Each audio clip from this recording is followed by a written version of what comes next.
যুদ্ধের গন্ধ কখনো হঠাৎ করে আসে না। আগে আসে শব্দহীন প্রস্তুতি, কূটনৈতিক চাপ আর আকাশে বাড়তে থাকা যুদ্ধ বিমানের পরিস্থিতি। মধ্যপ্রাচ্যের আকাশে ঠিক এমনই এক অস্বস্তিকর পরিস্থিতি তৈরি হয়েছে। যুক্তরাষ্ট্র হঠাৎ করে ব্যাপক সামরিক শক্তি মোতায়েন করেছে ইরান ঘিরে। ফলে আন্তর্জাতিক মহলে এখন বড় প্রশ্ন, পরিস্থিতি কি সত্যিই সংঘাতের দিকে এগোচ্ছে? সাম্প্রতিক রিপোর্ট অনুযায়ী মাত্র ২৪ ঘন্টার মধ্যে ৫০টিরও বেশি মার্কিন যুদ্ধবিমান পশ্চিম এশিয়ায় পৌঁছেছে। এর মধ্যে রয়েছে অত্যাধুনিক F-35, F-22 ও F-16 ফাইটার জেট। পাশাপাশি সমুদ্রপথেও শক্তিশালী নৌবহর মোতায়েন করা হয়েছে।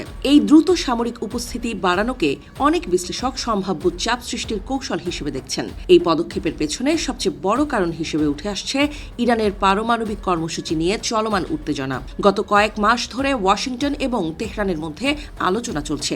সাম্প্রতিক জেনেভা বৈঠকে উভয় পক্ষই কিছু অগ্রগতির কথা বললেও এখনও অনেক গুরুত্বপূর্ণ বিষয় অমীমাংসিত রয়েছে।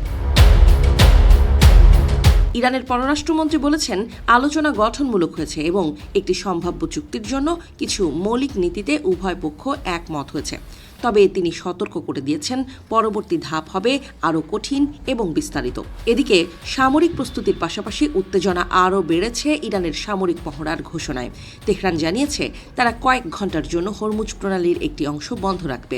এই সমুদ্র পথটি বিশ্বের সবচেয়ে গুরুত্বপূর্ণ জ্বালানি পরিবহন রুটগুলোর একটি। বিশ্বে মোট তেল রপ্তানির প্রায় ১/৫ এই পথ দিয়ে যায়। ফলে এখানে সামান্য অস্থিরতাও বৈশ্বিক জ্বালানি বাজারে বড় ধাক্কা দিতে পারে।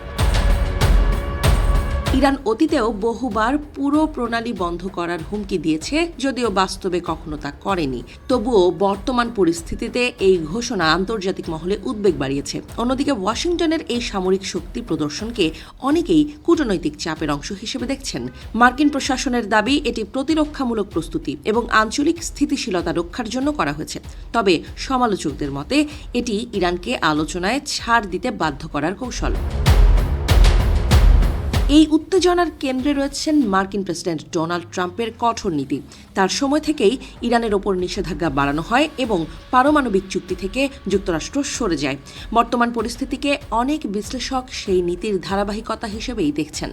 তবে সংঘাতের সম্ভাবনা থাকলেও আলোচনার পথ এখনও খোলা রয়েছে। উভয় দেশই একটি নতুন পারমাণবিক চুক্তির খসড়া প্রস্তুত ও বিনিময়ে সম্মত হয়েছে। সফল হলে এই চুক্তি ইরানের উপর আরোপিত অর্থনৈতিক নিষেধাজ্ঞা শিথিল করতে পারে এবং একই সঙ্গে তাদের পারমাণবিক কর্মসূচির ওপর কঠোর নিয়ন্ত্রণ আনতে পারে।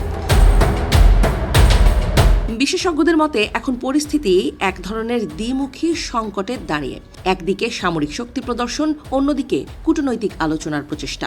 এই দুই পথের মধ্যে কোনটি শেষ পর্যন্ত প্রাধান্য পাবে সেটাই নির্ধারণ করবে মধ্যপ্রাচ্যের ভবিষ্যৎ স্থিতিশীলতা। যুদ্ধ এখন অনিবার্য নয়, কিন্তু প্রস্তুতি, হুমকি এবং সন্দেহের যে স্তর তৈরি হয়েছে তা বিশ্ব রাজনীতির জন্য স্পষ্ট সতর্কবার্তা। সামান্য ভুল হিসেবেই পরিস্থিতি দ্রুত বড় সংঘাতে রূপ নিতে পারে। তাই আন্তর্জাতিক সম্প্রদায় এখন সবচেয়ে বেশি গুরুত্ব দিচ্ছে সংলাপের ধারাবাহিকতা বজায় রাখার উপর।